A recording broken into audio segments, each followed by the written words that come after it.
له فلا هادي له وأشهد أن لا إله إلا الله وحده لا شريك له وأشهد أن محمدا عبده ورسوله يا أيها الذين آمنوا اتقوا الله حق تقاته ولا تموتن إلا وأنتم مسلمون يا أيها الناس اتقوا ربكم الذي خلقكم من نفس واحدة وخلق منها زوجها وبث منهما رجالا كثيرا ونساء واتقوا الله الذي تساءلون به والأرحام إن الله كان عليكم رقيبا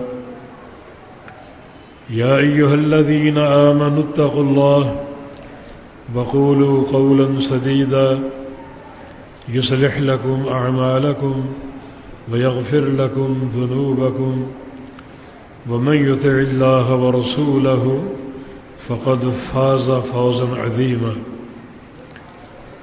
أما بعد فإن خير الحديث كتاب الله وخير الهدي هدي محمد صلى الله تعالى عليه وسلم وشر الأمور محدثاتها وكل محدثة بدعة وكل بدعة ضلالة وكل ضلالة في النار من يطع الله ورسوله فقد رشد واهتدى ومن يعص الله ورسوله فقد ضل وغوى اللهم صل على محمد وعلى آل محمد كما صليت على إبراهيم وعلى آل إبراهيم إنك حميد مجيد اللهم بارك على محمد وعلى آل محمد كما باركت على إبراهيم وعلى آل إبراهيم إنك حميد مجيد سبحانك لا علم لنا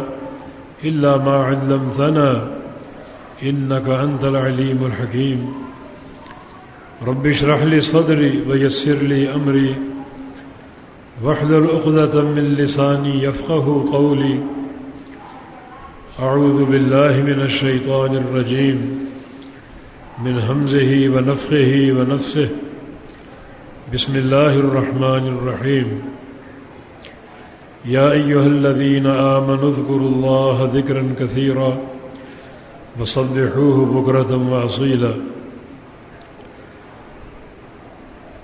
هو الذي يصلي عليكم وملائكته ليخرجكم من الظلمات إلى النور وكان بالمؤمنين رحيما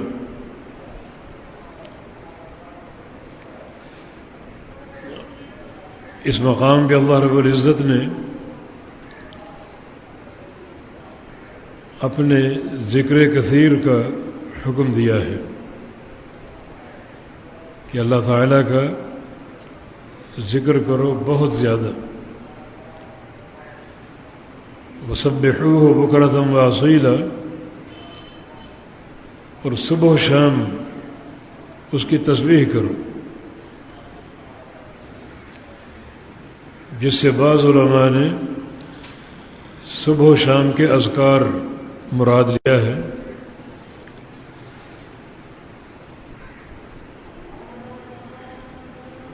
اگر ذکر کثیر کرو گے اور صبح و شام اس کی تسبیح کرو گے تحمید کرو گے اور اس کے اذکار بجا لاؤ گے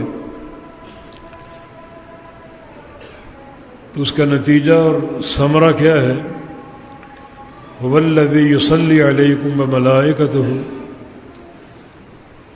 اللہ تعالی اور اس کے فرشتے تم پر صلاۃ بھیجیں گے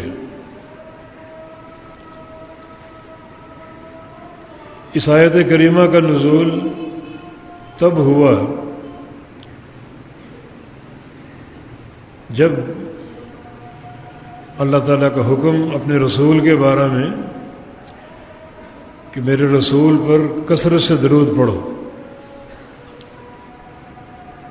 ان اللہ وملائکتہ یصلون علی النبی یا ایھا الذین آمنوا صلوا علیہ وسلموا تسلیما۔ اللہ تعالیٰ اور اس کے فرشتے نبی پر صلات بھیجتے ہیں، سو اے ایمان والو تم بھی نبی پر صلات اور سلام بھیجو۔ تو صحابہ نے عرض کیا یا رسول اللہ صلی اللہ علیہ وسلم، اور بعض حدیث میں ابو بکر صدیق رضی اللہ عنہ کا نام ہے، عرض کیا کہ اللہ تعالیٰ آپ کو جو بھی فضیلت اور شرف عطا فرماتا ہے اس میں ہمارا بھی حصہ ہوتا ہے، آپ کی امت کے افراد کی بھی مشارکت ہوتی ہے، اس معاملے میں ہمارے لیے کیا ہے؟ ہم آپ پر اگر صلاۃ و سلام بھیجیں تو ہمیں کیا حاصل ہوگا؟ اس موقع پر یہ آیات کریمہ اتری، اللہ تعالیٰ کا کثرت سے ذکر کرو اور صبح و شام خاص طور پہ اس کی تسبیح اور تحمید بجا لاؤ، تو اللہ تعالیٰ اور اس کے فرشتے تم پر صلات بھیجیں گے۔ اللہ تعالیٰ کے صلات بھیجنے کے دو معنی ہیں، ایک ہے رحمت کا نزول، لفظ صلات جب اللہ کی طرف منسوب ہوگا تو اس سے مراد رحمت کا اتارنا، تم پر اللہ تعالیٰ کی طرف سے رحمتیں اتریں گی۔ اور صلات کا دوسرا معنی اللہ تعالیٰ فرشتوں کے سامنے اور فرشتوں کو گواہ بنا کر تمہاری تعریف کرے گا، نام لے لے کر۔ یہ اللہ تعالیٰ کی طرف سے صلات ہے۔ اور فرشتوں کی صلات کا معنی مغفرت اور رحمت کی دعا، اللہم اغفر لہ، اللہم ارحمہ، اے اللہ اس بندے کو بخش دے اور اس پر رحم فرما۔ تو یہ آیات کریمہ اللہ تعالیٰ کے ذکر کی فضیلت پر مشتمل ہے۔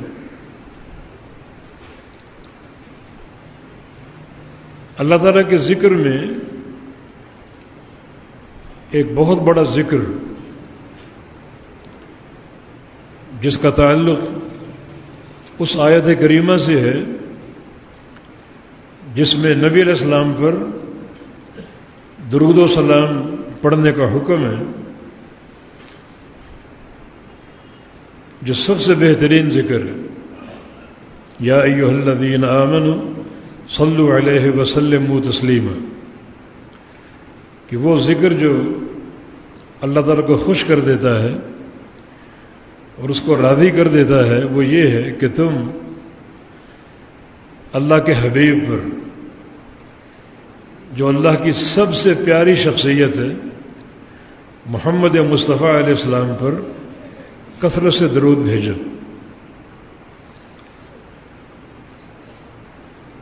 من صلی علیہ واحدۃ صلی اللہ علیہ بہا عشرہ، جو ایک بار آپ پر درود بھیجے گا اللہ تعالیٰ اس پر 10 رحمتیں نازل فرمائے گا۔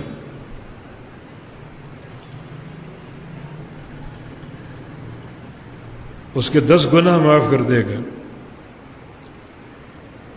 جنت میں 10 درجات بلندی عطا فرما دے گا۔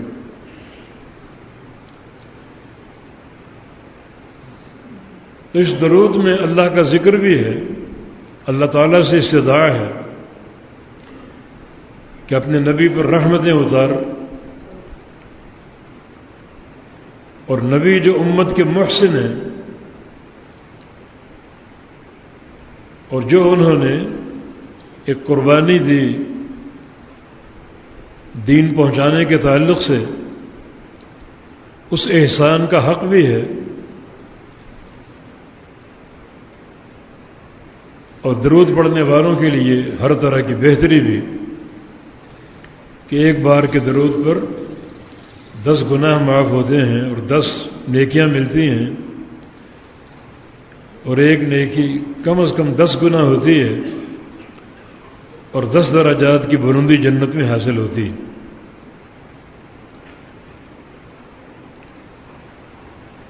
جامع ترمذی میں ایک حدیث ہے، وہ آج ہم پڑھتے ہیں، اس پر غور کرتے ہیں آج کے حالات میں۔ اس آیت کریمہ کے نزول کے بعد نبی علیہ السلام کے عظیم صحابی ابی بن کعب رضی اللہ عنہ، جن کے بارے میں نبی علیہ السلام کا فرمان ہے کہ اقرأہم لکتاب اللہ، سب سے بڑا کتاب اللہ کا قاری ابی بن کعب ہے۔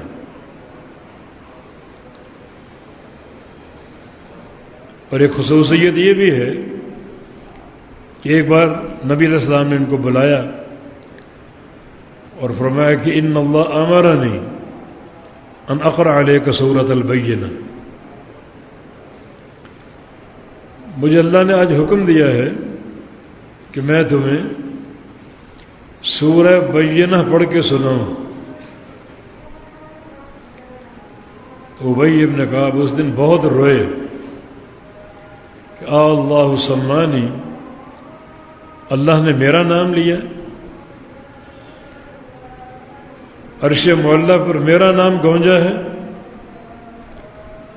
تو یہ ان کے مناقب میں سے، اور یہ حدیث بھی ان کی منقبت ہے، یا رسول اللہ صلی اللہ علیہ وسلم، میں رات کے قیام سے فارغ ہو کر دعائیں کرتا ہوں، اگر میں دعا کا آدھا حصہ یا 1/3 حصہ آپ پر درود پڑھتا رہوں تو یہ جائز ہوگا؟ میں کیوں نہیں، بالکل۔ وَإِن زِدتَ فَخَيْرٌ لَكَ، اگر بڑھا دو تو اور بہتر۔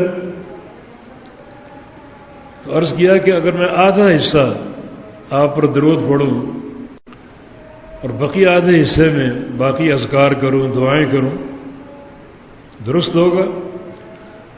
فرمایا کہ ہاں، کیوں نہیں۔ وَإِن زِدتَ خَيْرٌ لَكَ، اس سے بڑھا دو تو اور بہتر۔ عرض کیا کہ 2/3 حصہ، فرمایا کہ ہاں، اور اس سے بڑھا دو تو اور بہتر۔ تو عرض کیا کہ میں اگر وہ پورا وقت آپ پر درود ہی پڑھتا رہوں اور کوئی دعا نہ مانگوں تو یہ بہتر ہوگا، درست ہوگا، جائز ہوگا؟ فرمایا کہ ہاں، اگر ایسا کرو گے اور پورا وقت مجھ پر درود پڑھتے رہو گے تو اس کے 2 فائدے ہیں۔ اذن تکفی ہمک ویغفر ذنبک،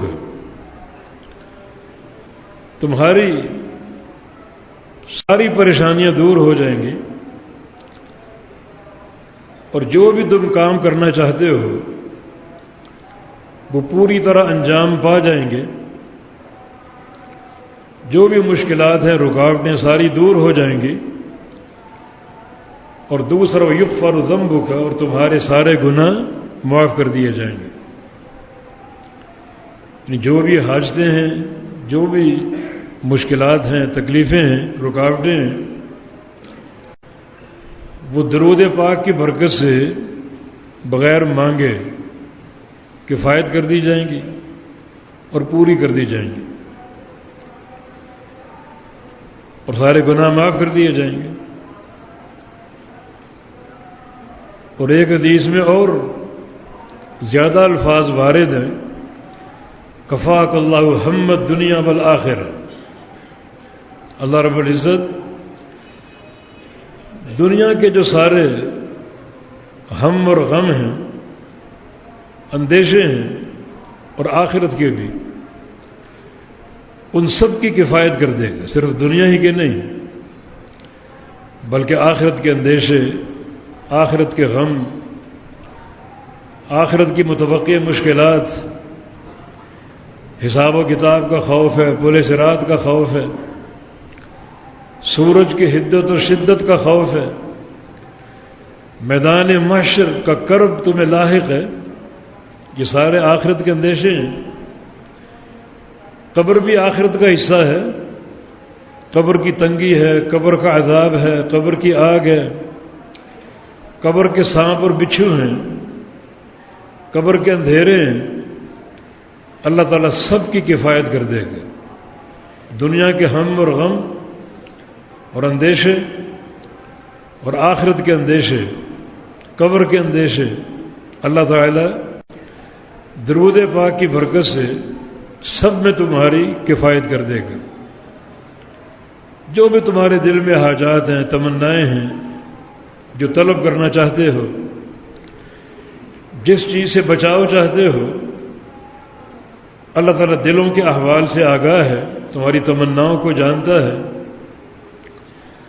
تمہارے اندیشوں اور محظورات کو بھی جانتا ہے، تو اللہ تعالیٰ بن مانگے سب کچھ عطا کر دے گا۔ آج جو سب سے بڑا ہم اور غم ہم پر قائم اور مسلط ہے، وہ ہمارے فلسطینی بھائیوں کا ہے، جو ان کی تکلیف دہ حالات ہیں، نہ وہ سنے جا رہے ہیں، نہ دیکھے جا رہے ہیں، نہ پڑھے جا رہے ہیں۔ بہت ایک کربناک صورتحال ہے غزہ کی، خاص طور پہ چاروں طرف سے گھرے ہوئے ہیں، بوڑھے بھی، عورتیں بھی، مرد اور بچے بھی، اور کوئی چیز محفوظ نہیں ہے ان کی بربریت سے، حتیٰ کہ ہاسپٹل اور تعلیمی ادارے انہیں جنگوں میں کوئی چھوتا بھی نہیں، مگر تعلیمی اداروں پر بمباری، بچوں کی ہلاکتیں، ہسپتال میں مریضوں پر بمباری، ان کی ہلاکتیں، یہ ایک بہت ہی مجرمانہ بربریت ہے جس کا ہمارے فلسطینی بھائی شکار ہیں، اور غزہ کے مسلمان خاص طور پر۔ گو یہ جنگ ایک تنظیم نے شروع کی، حماس نے۔ حماس میں ہر طرح کے لوگ ہیں، ایک سیاسی پارٹی ہے، عقیدے والے بھی ہیں، بد عقیدہ بھی ہیں، نمازی بھی ہیں، بے نمازی بھی ہیں، مگر اس وقت یہ بحث نہیں ہے۔ اس وقت ایک ہی ہمارا ہم اور غم ہے کہ اللہ رب العزت ہمارے غزہ کے بھائیوں بہنوں کو، بچوں کو اور بوڑھوں کو عافیت دے دے اور یہودی بربریت سے نجات دے دے۔ اسی کے لیے دعا، اسی کے لیے تعاون۔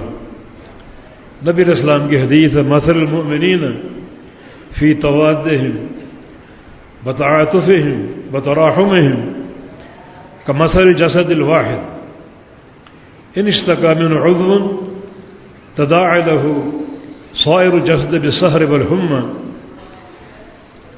مسلمان جو ہیں، خواہ وہ مشرق کے ہوں، مغرب کے ہوں، شمال کے ہوں، جنوب کے ہوں، سارے مسلمانوں کی مثال جسد واحد کی سی ہے، ایک جسم کی۔ سارے مسلمان عربی ہوں، عجمی ہوں، گورے ہوں، کالے ہوں، مشرق کے ہوں، مغرب کے ہوں، شمال کے ہوں، جنوب کے ہوں، سب کی مثال ایک جسم کی سی ہے۔ جسم کے ایک عضو کو اگر تکلیف ہو، آنکھ میں درد ہے تو سارا جسم رات بھر جاگتا ہے اور اس تکلیف میں تڑپتا ہے۔ کان میں درد ہو تو جسم کو نیند نہیں آتی، راحت نہیں ملتی، رات بھر تڑپتا ہے اور وہ کالی رات ڈھلتی ہی نہیں ہے، لمبی ہو جاتی ہے، اور مسلسل ایک کلفت اور اذیت کا بندہ شکار رہتا ہے۔ یہ مثال مسلمانوں کی ہے، مؤمنین کی ہے، جسد واحد کی مانند ہیں۔ کوئی مسلمان خواہ وہ عرب میں رہتا ہو تو عجم کے مسلمان اس کی تکلیف کا احساس کریں، اور اگر وہ مشرق کا ہے تو مغرب کے مسلمان اس تکلیف کا احساس کریں۔ اور نبی علیہ السلام کی ایک حدیث ہے، من لم یحتم بامور المسلمین فلیس منہم، جو بندہ مسلمانوں کے امور کا اہتمام نہ کرے، ان کے دکھوں کی داستانیں سنے، ان کی پریشانیوں کے احوال سنے اور کچھ بھی محسوس نہ کرے اور ان کے تعاون پر آمادہ نہ ہو، تو وہ ہم میں سے نہیں ہے، مسلم جماعت سے نہیں، مسلم امہ سے نہیں ہے۔ تو تعاون کی شکل کیا ہے؟ تعاون جسمانی بھی ہوتا ہے، مالی بھی ہوتا ہے، اور اگر یہ ممکن نہ ہو تو دل میں اپنے ایک صدمہ محسوس کرے، اذیت محسوس کرے، ان کی کربناک صورتحال پر پریشان رہے اور پریشانی کے عالم میں دعائیں کرے، بالخصوص جو قبولیت کے اوقات ہیں۔ پچھلے پہر رات کے جب ایک تہائی حصہ باقی بچتا ہے، یہ سجدے میں، رکوع میں، یہ اذان اور اقامت کے درمیان کوئی بھی جو اجابت کے اوقات ہیں ان میں دعائیں کرے۔ جب اسے معلوم ہے کہ افطار کے وقت کی دعائیں قبول ہوتی ہیں تو نفلی روزے رکھے اور وقت افطار اپنے بھائیوں کے لیے دعا کرے، غزہ کے مسلمانوں کے لیے دعا کرے۔ یہ ایک اہتمام ہے۔ اگر جسمانی طور پر شراکت ممکن نہیں ہے اور نہ مالی تعاون بھیجنا ممکن ہو، تو پھر قلبی کیفیت اور یہ غم اس کے دل میں مسلسل سوار رہے، اور نتیجتاً وہ دعائیں کرے ان کے لیے کہ اللہ تعالیٰ انہیں ان مظالم سے بچائے۔ اس سے قطع نظر کہ اس تحریک کا آغاز کرنے والے کون ہیں، ان سے آپ کو اتفاق ہو یا نہ ہو، مگر ایک طبل بج چکا ہے اور ہمارے یہ بھائی نہتے ان کے مظالم کے شکار ہو چکے ہیں، تو کم از کم یہ دعائیں کرنا، نیک خواہشات کا اظہار کرنا، یہ ہم پر ایک فرض منصبی ہے جو سب پر عائد ہوتا ہے۔ قبولیت کے اوقات کا قصد کرے، تلاش کرے۔ آج جمعہ ہے، عصر سے لے کر مغرب تک قبولیت کی گھڑی ہے۔ انسان جو دعا کرے گا قبول ہوگی، تو انسان بیٹھ جائے اس گھڑی میں اور دعا کرے ان کے لیے۔ یہ ایک ذمہ داری ہم سب پر عائد ہوتی ہے۔ کچھ پتہ نہیں کون سی تحریک اسرائیل سے اور فلسطین سے یہودی کتوں کے انخلاء کا باعث بن جائے۔ فلسطین سے نکلیں گے ضرور، وہ ہمارا بیت المقدس چھوڑیں گے ضرور، وہ خالی ضرور کریں گے، بشارتیں موجود ہیں، مگر یہ وقت کب آئے گا اس کا تعین نہیں ہے۔ تو کوئی بھی تحریک بڑھتے بڑھتے، پھیلتے پھیلتے اس عظیم بشارت کا مصداق بن سکتی، کیونکہ نبی علیہ السلام کی حدیث کے مطابق دجال جس کے پیروکار یہودی ہوں گے اسرائیل پہ نہیں اترے گا۔ بھئی کیوں نہیں اترے گا؟ تمہاری حکومت ہے وہاں پر، سارے یہودی 100% وہاں یہودی ہیں، لیکن نہیں اترے گا، وہاں یہودی ہوں گے ہی نہیں انشاءاللہ۔ وہ اترے گا، حدیث میں 2 روایتیں ہیں، ایک خراسان کی سرزمین اور دوسرا اصفہان جو ایران کا علاقہ۔ اصفہان میں ایک محلہ یہودیہ کے نام سے، وہاں وہ اترے گا، خراسان یا اصفہان۔ مگر اس میں کوئی تناقض نہیں ہے، یہ کوئی تعارض نہیں ہے۔ خراسان اس دور میں وسیع علاقہ ہوتا تھا جس میں یہ سارے علاقے افغانستان، ایران، روس، سب اس میں شامل تھے۔ جیسے آپ یہ کہیں کہ فلاں کام پاکستان میں ہوا اور ایک خبر آئے کہ فلاں کام لاہور میں ہوا، تو یہ تناقض نہیں ہے، لاہور بھی پاکستان کا حصہ ہے۔ تو اسی طرح اصفہان خراسان ہی کا حصہ ہے، ایران ہی کا علاقہ ہے، اور ایران ہو، ہندوستان ہو، افغانستان ہو، روس ہو، یہ سارے علاقے اس دور میں خراسان کہلاتے تھے۔ لیکن حدیث میں کوئی تناقض نہیں، اصفہان میں اترے گا، آئے گا، بلکہ اصفہان کے محل یہودیہ میں، تو بھائی وہاں کیا لینے آئے گا؟ تیرے یہودی پٹھو تو ہیں اسرائیل میں، مگر انشاءاللہ مسلمان اللہ ان کو قوت دے گا، ان ناپاک وجودوں کو فلسطین سے نکالیں گے، بیت المقدس کو آزاد کرائیں گے، اسرائیل سے ان کا انخلاء ہوگا، اور پھر وہ کہاں جائیں گے؟ انہی علاقوں میں۔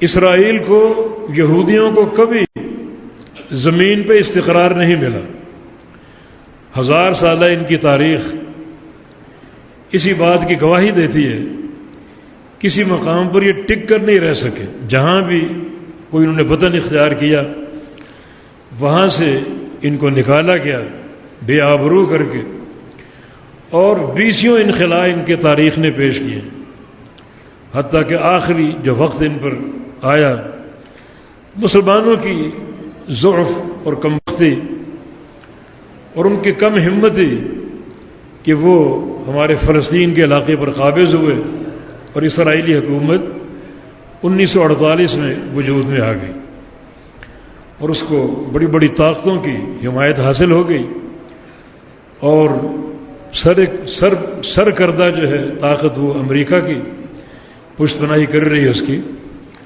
تو اب تک یہ حکومت قائم ہے، تقریباً 1 صدی ہونے کو ہے، کم و بیش 80 سال تقریباً، لیکن جو ان کی تاریخ ہے انخلاء کی، کہیں یہ ٹک کر نہیں رہ سکے، اور کہیں ان کو استقرار نہیں مل سکا۔ 20 واقعات ہیں ان کے انخلاء کے، نکالے گئے، کہیں مارے گئے، کہیں جلائے گئے، اور ترک وطن پر مجبور کیے گئے، اور آخری ان کا استقرار فلسطین میں ہوا، اور وہاں مختلف تحریکیں چل رہی ہیں، اور ابھی یہ تازہ تحریک چل رہی ہے۔ اللہ تعالیٰ کوئی صلاح الدین ایوبی پیدا کر دے جن کتوں کو وہاں سے نکالے۔ وہ عمر بن خطاب، امیر المومنین کا دور، اسلام کی طاقت کا دور، اسلام کے ازدہار کا دور، جب ان علاقوں میں لڑائی ہو رہی تھی، یہودی مقابل پر تھے اور ان کی سراسر ہلاکتیں ہو رہی تھیں، حتیٰ کہ بیت المقدس پر حملے کا وقت آ گیا، تو انہوں نے کہا کہ بیت المقدس کی حرمت کو پامال نہ کرو، ہم اس کی چابیاں آپ کے حوالے کر دیتے ہیں، مگر ہماری شرط یہ ہے کہ آپ کے خلیفہ امیر المومنین عمر بن خطاب تشریف لائیں، تو چابی ان کو ہم دیں گے۔ امیر المومنین کو خبر دے دی گئی، اور آپ کسی پروٹوکول کے بغیر اپنے ایک غلام کو لے کر وہاں سے نکلے، ایک اونٹ جس پر باری باری سوار ہو رہے تھے، کبھی امیر بیٹھتا ہے اور غلام چل رہا ہے، اور کبھی غلام بیٹھتا ہے، امیر المومنین چل رہے ہیں، حتیٰ کہ باری کے مطابق جو آخری باری تھی جب بیت المقدس سامنے تھا تو باری غلام کے بیٹھنے کی تھی، وہ پاؤں میں پڑ گیا کہ امیر المومنین یہ زیادتی نہ کریں، آپ تشریف رکھیں، یہ قوم آپ کا انتظار کر رہی ہے، آپ کی ہیبت سے مرعوب ہے، آپ کا دبدبہ روب ان پر قائم ہے، اور اگر آپ سواری کے نیچے چل کر داخل ہوں گے تو یہ ہماری عزت نہیں ہوگی۔ فرمایا کہ نہیں، قانون قانون ہے، تم سواری پر بیٹھے گا، اور عمر جو ہے وہ اس کی لگامیں لے کر چلے گا۔ اور اتفاق سے علاقہ بھی ایسا جہاں کیچڑ تھا، امیر المومنین نے جوتے اتار لیے اور اپنی گردن میں لٹکا لیے، اور اپنا کپڑا اوپر کر لیے کیچڑ سے بچنے کے لیے، حتیٰ کہ گھٹنوں تک ان کی جو پاؤں تھے کیچڑ سے بھر گئے، اور اس انداز میں بیت المقدس میں داخل ہوئے۔ لوگ اشش کر اٹھے اس عدل پر اور اس تواضع پر، اور یوں بیت المقدس کی چابی ان کو سونپی گئی، اور یہ فتح اول بیت المقدس کی اور فلسطین کی۔ اس کے بعد جب فتنے پیدا ہوئے، بدعات اور خرافات داخل ہوئیں، تو تاتاریوں نے بیت المقدس کی حرمت کو پامال کیا اور اس پر قابض ہو گئے۔ پھر دوبارہ مسلمانوں کی شان و شوکت زندہ ہوئی اور دوبارہ فلسطین کو حاصل کر لیا، اور اس کے بعد پھر صلیبی جنگیں ہوئیں، اور صلیبی مسلمانوں کے ضعف اور ان کے اختلافات کا فائدہ اٹھا کر دوبارہ بیت المقدس پر قابض ہو گئے، اور قبضہ ان کا قائم ہے۔ یہودی کسی نہ کسی طور بیت المقدس پر قابض ہیں، اور اب انتظار ہے صلاح الدین ایوبی کے۔ صلیبیوں سے جنگیں ہوئیں اور صلاح الدین ایوبی رحمہ اللہ نے دوبارہ فتح کیا فلسطین کو اور بیت المقدس کو آزاد کرایا یہودیوں کے تسلط سے، اور بعد میں پھر جو ہمارا ضعف اور ہماری کمزوری اختلافات دوبارہ قابض ہو گیا۔ اب کسی تحریک کا انتظار ہے، صلاح الدین ایوبی کا انتظار ہے، کسی مرد مجاہد کا جو مسلمانوں کو مجتمع کرے اور اپنے اس قبلہ اول کو آزاد کروائے۔ اللہ تعالیٰ وہ دن جلدی دیکھنا نصیب فرما دے، لیکن وقت آئے گا ضرور۔ نبی علیہ السلام کی حدیث ہے پتھر پر لکیر ہے، چنانچہ دجال کا نکلنا اصفہان سے، اسرائیل سے کیوں نہیں؟ حکومت آپ کی وہاں ہے، یہودی آپ کے وہاں ہیں، لیکن وہاں یہودی ہوں گے ہی نہیں، ان کو نکال دیا جائے گا، اور وہ در بدر پھریں گے اپنی تاریخ کے مطابق، اور وہاں مسلمان ہوں گے، ان کا غلبہ ہوگا۔ تو کوئی بھی تحریک اس غلبے کا باعث بن سکتی، ہو سکتا ہے جو چنگاریاں اب روشن ہیں جیسے بھی ہوئی، اگر یہ طول پکڑ جائیں، مسلمان بیدار ہو جائیں، اس جہاد میں داخل ہو جائیں، شامل ہو جائیں، تو اللہ رب العزت اسی جہاد کو، اسی تحریک کو یہودیوں کی موت کا باعث بنا دے، اور یہ موت آئے گی ان پر۔ ہر چیز دنیا کی پریشان ہے یہودیوں سے، زمین پریشان ہے، پتھر پریشان ہے، درخت پریشان ہے۔ جب عیسیٰ علیہ السلام اتریں گے اور یہودیوں کو چن چن کر ماریں گے، اور اللہ کی زمین پر ایک ہی دین باقی بچے گا، دین توحید، اس وقت یہودی پناہ ڈھونڈیں گے، چھپیں گے درخت کی آڑ میں، پتھروں کی آڑ میں، اور درخت بھی چلا اٹھیں گے، پتھر بھی چلا اٹھیں گے، تعال یا مسلم فإن ورائی یہودیا، مسلمان ادھر آؤ، میرے پیچھے ایک یہودی چھپا ہے، اس کو آ کر قتل کرو۔ پتھر بھی جانتے ہیں یہ دھرتی کا بوجھ ہے، اور درخت بھی جانتے ہیں یہ دھرتی کا بوجھ ہے، یہ بھی ان سے جو ہیں وہ کراہت محسوس کرتے ہیں اور بغض محسوس کرتے ہیں، نفرت کرتے ہیں ان سے، مگر ہمیں پتہ نہیں کیا مجبوری ہے، ہم ان سے محبتوں کے خواہاں ہیں، ان کی طرف جھکاؤ اختیار کرنا، امریکہ کے آگے لیٹنا، ان کے جوتے چاٹنا، اس میں فخر محسوس کرتے ہیں۔ حالانکہ استغنا ہونا چاہیے، توحید کی غیرت ہونی چاہیے، اور عقیدے کی محبت ہونی چاہیے، مگر ہمیں اس چیز کا احساس نہیں۔ اور اگر یہ تحریک اسی نتیجے پر منتج ہوگی، اور اللہ کرے ہو جائے، تو پھر اس کے لیے دعائیں کرنا، تعاون کرنا، جیسے ممکن ہو سکے اس میں شامل ہونا، داخل ہونا، یہ وقت کی ضرورت۔ اس وقت ساری حدود بند ہے، غزہ کا پوری طرح محاصرہ ہے، باہر سے کوئی اندر نہیں جا سکتا، اندر سے کوئی باہر نہیں جا سکتا، اور اندر پریس بھی داخل نہیں ہے، جس طرح کے چاہیں مظالم کریں۔ بالکل وہی صورتحال جو کشمیر میں اس وقت ہے، ایک لمبا کرفیو وہاں پر قائم ہے، اور خبریں باہر نہیں آ سکتی، پریس اندر نہیں جا سکتا، ٹیلی فون سروس معطل ہے، اور یہ ہندو درندے اندر کیا مظالم ڈھا رہے ہیں اور کیا بربریت کے مظاہرے کر رہے ہیں، کوئی نہیں جانتا، کوئی اس سے آگاہ نہیں۔ یہی صورتحال غزہ کی ہے، چاروں طرف سے محاصرہ ہے اور پریس اندر نہیں جا سکتا، اور پوری طرح ان خبروں کی رکاوٹ اور بندش ہے۔ تو اس میں ہم دعا کر سکتے کہ اللہ تعالیٰ ہمارے بھائیوں کی، بہنوں کی مشکلات کو آسان کر دے۔ اللہ وہ دن جلدی لائے جب ہمارا قبلہ اول یہودیوں کی دسترس سے آزاد ہو جائے، ان کے چنگل سے آزاد ہو جائے، اللہ فلسطین کو آزادی عطا فرما دے۔ اللہ رب العزت اسرائیل جو چھوٹی تھی حکومت، جس وقت یہ حکومت قائم ہوئی تھی، ہمارے استاد تھے مولانا حاکم علی دہلوی رحمہ اللہ رحمانیہ میں، ان کا ایک جملہ ہمیں یاد ہے، چاروں طرف مسلم ریاستیں ہیں اسرائیل کے.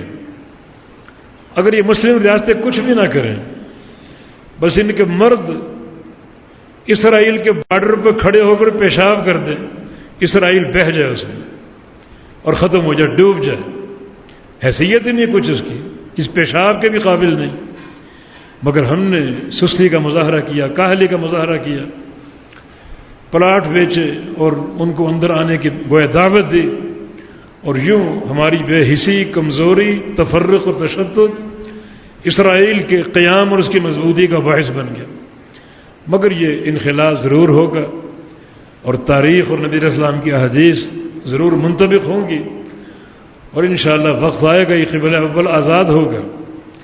تو آج ضرورت ہے اختلافات کو ختم کر کے دل سے دعا کرنے کی. حماس کے ساتھ اب متفق ہوں یا نہ ہوں، بہت سے لوگ متفق نہیں ہیں، اور کچھ لوگ ہیں بھی، ان کے عقیدے کا اہتمام بھی ایک سیاسی پارٹی کے طور پر ہیں، اور ان میں کچھ لوگ نمازی ہیں، کچھ لوگ بے نمازی ہیں، کچھ عقیدے کا اہتمام کرتے ہیں، کچھ نہیں کرتے. تو اتفاق ہو بھی سکتا ہے، نہیں بھی ہو سکتا. مگر تحریک کے بارے میں یہ توقع رکھیں کہ ہو سکتا ہے آگے چل کر یہ قوت پکڑ لے، اور اللہ سچے عقیدے کا حاملین کو اس تحریک میں داخل کر دے جو اس علاقے کے انخلا کا باعث بن جائے، اور یہودی تسلط سے یہ علاقے آزاد ہو جائیں. اور سنت الہیہ یہی ہے.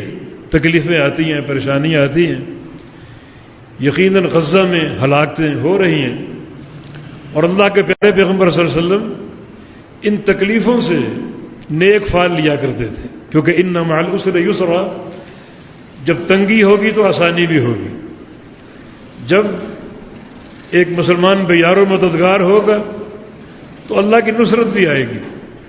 جب بھی کوئی تکلیفیں ٹوٹتی، تکلیفوں کے پہاڑ ٹوٹتے، تو اللہ کے پیغمبر پریشان نہ ہوتے، بلکہ ان تکلیفوں کو، پریشانیوں کو خوشحالی کا باعث قرار دیتے. جنگ احزاب اس پر شاہد عدل ہے.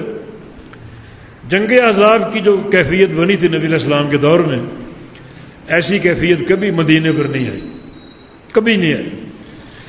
10,000 کا لشکر تھا، چھوٹی سی بستی مدینہ، اور ساری کفار کی طاقتیں جمع ہو کر، اپنے وسائل سے مالا مال ہو کر مدینہ پر حملہ آور ہوئے، اور یہ عہد کر کے آئے کہ ہم نے مدینہ کی اینٹ سے اینٹ بجا دینی. اور 10,000 کے لشکر کے مقابلے میں مدینہ کی بستی کچھ بھی نہیں تھی. تو واقعی پریشانی کا عالم تھا.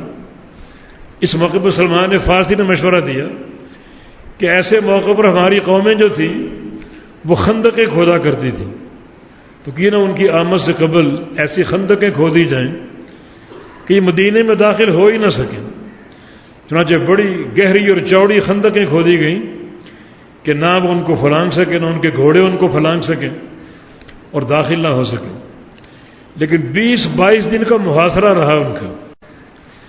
مدینے کے اگر کھلے پڑے تھے، بچے عورتیں کھلی ان کی دسترس میں تھیں، اور اگر وہ عبور کرنے میں کامیاب ہو جاتے تو مدینے کی تباہی کا منظر دیکھنا پڑتا کہ بڑی مشکل صورتحال تھی. ان بیوتنا عورہ، گھر ننگے پڑے ہیں، اور اگر داخل ہو جاتے وہ تو کوئی خیر نہ ہوتی، شر ہی شر ہوتا، اور سارے گھروں کی اینٹ سے اینٹ بجا دیتے.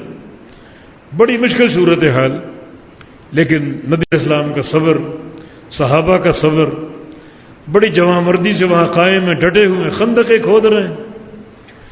زبان پر نبی علیہ السلام کی دعا، اللہم لا عیش الا عیش الآخرہ فاغفر الانصار والمہاجرہ، کہ یا اللہ زندگی تو آخرت کی ہے، بخش دے ان انصار کو اور مہاجرین کو. بے سر و سامانی کی حالت میں یہ ڈٹے ہوئے میدان جنگ، نہ اسلحہ، نہ خوراک، نہ راشن، نہ پانی، بھوکے پیاسے، پیٹوں پر پتھر باندھے ہوئے خندقیں کھود رہے ہیں. بڑی مشکل صورتحال بن گئی تھی. اور صحابہ ان کے جذبے میں کمی نہیں ہے کوئی. وہ بھی ایک شعر پڑھ رہے ہیں کہ نحن الذین بایعوا محمد علی الجہاد ما بقینا ابدا، ہم تو وہ قوم ہے جنہوں نے محمد مصطفیٰ علیہ السلام کے ہاتھ پر جہاد کی بیعت کر لی. کرتے رہیں گے جہاد جب تک یہ سانسیں آ جا رہی ہیں. ہم کمزور نہیں ہیں، نہ بھاگیں گے، نہ پھریں گے، نہ میدان چھوڑیں گے، نہ اپنے نبی کا ساتھ چھوڑیں گے. نبی کے ہاتھ پر ہم نے تا دم حیات جہاد کی بیعت کر لی۔ یہ صحابہ کا عزم تھا، ایسی جماعت، تکلیف واقعی بہت بڑی تھی، اور 22 دن کا محاصرہ، چاروں طرف ان کے لشکر طاق میں بیٹھے ہیں، ادھر صبر ہے اور ساتھ ساتھ دعائیں ہیں، اور زبان پر وہ کلمہ جو ابراہیم علیہ السلام نے کہا تھا جب وہ آگ میں پھینکے گئے، حسبنا اللہ و نعم الوکیل، مجھے اللہ کافی ہے اور وہ بہترین کارساز ہے۔ جب یہ دعا پڑھو گے حسبنا اللہ و نعم الوکیل، اللہ میرے لیے کافی اور بہترین کارساز ہے، تو اللہ کیوں نہ کفایت کرے گا، کیوں نہ کارسازی کرے گا۔ اللہ تعالیٰ کی چھوٹی سی ایک فوج نکلی غالباً مشرق کی طرف سے مغرب کی طرف، وہ ہوا تھی، ہوا تیز تھی، آندھی کی شکل، اور کنکر اور مٹی اس کے دامن میں موجود تھی اور بڑی تیزی سے چلی۔ کفار کے خیمے اکھڑ گئے اور وہ کنکر ان کی آنکھوں میں داخل ہو گئے، اندھے ہو گئے اور بھاگنے پر مجبور ہو گئے، ساز و سامان چھوڑ گئے، بڑا مال غنیمت مسلمانوں کو ملا۔ تو ان مع العسر یسرا، یہ تاریخ ہے، اگر تنگی آئے گی تو آسانی بھی آئے گی۔ ضرورت کیا ہے؟ اللہ کے ذکر کی اور صبر کی۔ اللہ کے نبی ذکر کرتے رہے، صبر کرتے رہے، اطاعت سے گریز نہیں کیا، تو اللہ کی مدد آ گئی، نصرت آ گئی۔ یہ ذکر ابراہیم علیہ السلام نے کیا، اللہ نے اس آگ کو جیسی آگ دیکھی نہیں گئی گلزار جنت بنا دیا، ٹھنڈا کر دیا۔ ابراہیم علیہ السلام سلامتی سے باہر آ گئے۔ یہ ذکر رسول اللہ صلی اللہ علیہ وسلم نے کیا تو اللہ نے جنگ احزاب کے موقع پر کفار کے دانت کھٹے کر دیے، انہیں ہزیمت پر مجبور کر دیا، شکست خوردہ ہو کر بھاگ گئے، ان کے خیمے اکھڑ گئے، بے تحاشا مال غنیمت چھوڑ گئے۔ تو یقیناً اس وقت حالات کی تنگی ہے اور بڑی ناگفتہ بے صورتحال ہے۔ اللہ سے دعا ہے کہ اللہ تعالیٰ اسی تحریک کو یہودی کتوں کے انخلاء کا ذریعہ بنا دے، ہمارا قبلہ اب اللہ تعالیٰ آزاد فرما دے۔ اللہ غزہ میں ہمارے بھائیوں اور بہنوں کی، بچوں کی اور ہمارے بوڑھے بزرگوں کی اس تکلیف کو دور کر دے۔ اللہ تعالیٰ راستے کھول دے۔ اللہ تعالیٰ حکام کو توفیق دے جو چاروں طرف عرب حکام ہیں، کہ وہ شمع جہاد جلائیں اور امت مسلمہ اور نوجوانوں کے لیے خاص طور پہ جہاد کا راستہ کھول دیں۔ ہم پاکستانی بھی چاہتے ہیں ہمارے لیے بھی جہاد کا راستہ کھل جائے، جیسے افغانستان میں کھل گیا اور روس کے ڈانٹ کھٹے ہو گئے اور اس کو شکست کھا کے بھاگنا پڑا۔ حالانکہ اتنی بڑی طاقت تھی روس کی کہ امریکہ جیسی طاقت سپر پاور بننے کے لیے روس کے ساتھ سیاروں کی جنگ کی سوچ رہا تھا، مگر اس اجڑ قوم نے، ایک طرف افغانی تھے، دوسری طرف سارے مجاہدین جو خطہ ارضی سے جگہ جگہ سے آئے تھے، وہاں پہنچے تھے، اور بالکل نہتے انہوں نے ان بموں کا اور ان فوجوں کا، ان کی طاقت کا مقابلہ کیا اور ان کو میدان چھوڑنے پر مجبور کر دیا۔ تو انشاءاللہ یہ تحریک بار بار دہرائی جائے گی اللہ تعالیٰ کی توفیق سے۔ اللہ آج کی اس تحریک کو ایسا زندہ کر دے، ایسا روشن کر دے کہ یہ تحریک عقیدے سے مالا مال ہو جائے، مجاہدین کی قوت سے مالا مال ہو جائے، اور اسرائیل کے انخلاء اور بیت المقدس کی آزادی پر منتج ہو جائے۔ والتوفیق بید اللہ تعالی۔